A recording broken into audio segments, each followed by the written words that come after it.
जब पांडव काम्यक वन में रह रहे थे तो ऋषि मार्कंडेय वहां आए। धर्मराज ने उन्हें अपनी और द्रौपदी की मुश्किलों के बारे में बताया और कहा, हे महामुनि, क्या किसी औरत को कभी द्रौपदी जैसी मुश्किलों का सामना करना पड़ा है? मुझे बताइए। हे युधिष्ठिर, मैं ऐसा इसलिए बोल रहा हूं क्योंकि तुम सती सावित्री की कहानी नहीं जानते, इसलिए मैं तुम्हें सावित्री की कहानी सुनाऊंगा। तुम सब सुनो। फिर मार्कंडेय ने पांडवों को सावित्री की कहानी सुनाई। बहुत समय पहले मद्र देश में अश्वपति नाम का एक धर्मात्मा राजा राज करता था। उसकी कोई संतान नहीं थी, इसलिए उसने कड़े नियमों के साथ देवी सावित्री की पूजा की और हवन और होम की रस्में निभाई। इसके अलावा वह जंगल में गया और देवी सावित्री को खुश करने के लिए तपस्या की। आखिर में एक दिन देवी सावित्री होम कुंड में प्रकट हुई और पूछा, हे राजा, तुम्हें क्या वरदान चाहिए? देवी, मुझे ऐसे बेटे चाहिए जो परिवार के वारिस हो। कृपया मुझे बेटे दे। हे राजा, आपकी इच्छा जानकर मैंने ब्रह्मा से पहले ही पूछ लिया था।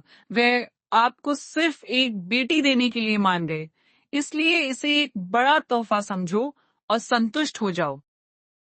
जब अश्वपति अपनी तपस्या पूरी करके शहर लौटे और हमेशा की तरह राज कर रहे थे तो उनकी पत्नी मालवी देवी गर्भवती हो गई और शुभ समय पर एक सुंदर बेटी को जन्म दिया। अश्वपति ने उसके बच्चे को जन्म देने की रस्में पूरी की और उसका नाम सावित्री रखा। सावित्री बहुत बड़ी हुई और दिन ब दिन और भी सुंदर होती गई और उसे देखने वाले बहुत प्रभावित हुए। उन्हें लगा कि वह खुद एक देवी है, लेकिन उसने एक इंसान के रूप में जन्म लिया है। एक दिन अश्वपति ने उससे कहा, बेटी, तुम बड़ी हो गई हो, तुम्हारी शादी का जवाबदारी का समय आ गया है। किसी वजह से किसी भी देश का कोई राजकुमार तुमसे शादी करने के लिए आगे नहीं आया है। तुम खुद अपने लिए एक अच्छा पति ढूंढो, मैं उससे तुम्हारी शादी करके अपना जवाबदारी पूरा करूंगा। फिर सावित्री अपने रथ पर सवार हुई और अपने लिए एक अच्छा पति ढूंढने निकल पड़ी। वो दूर दूर तक अलग अलग ऋषियों के आश्रमों में घूमने लगी। जब सावित्री इस तरह अपने होने वाले पति की तलाश में भटक रही थी तो एक दिन ऋषि नारद राजा अश्वपति के पास आए और उन्हें दुनिया की खबरें सुनाने लगे। सावित्री अपनी यात्रा पूरी करके घर लौट आई, जबकि नारद अभी भी वहीं थे। जब वह अपने पिता और नारद को प्रणाम करके खड़ी हुई तो नारद ने अश्वपति से पूछा, हे राजा, आपकी बेटी कहाँ जा रही है? क्या आपने अभी तक इस जवान लड़की को शादी नहीं की है? क्या बात है? मुनिंद्र, मैं उसे वैसा ही पति दूंगा जैसा वह चाहती है। मैंने उसे पति ढूंढने के लिए भेजा है। मुझे पूछना होगा कि उसने किसे चुना है। मेरी बेटी, क्या तुम्हारी यात्रा आसान रही? क्या तुम्हारी इच्छा पूरी हुई?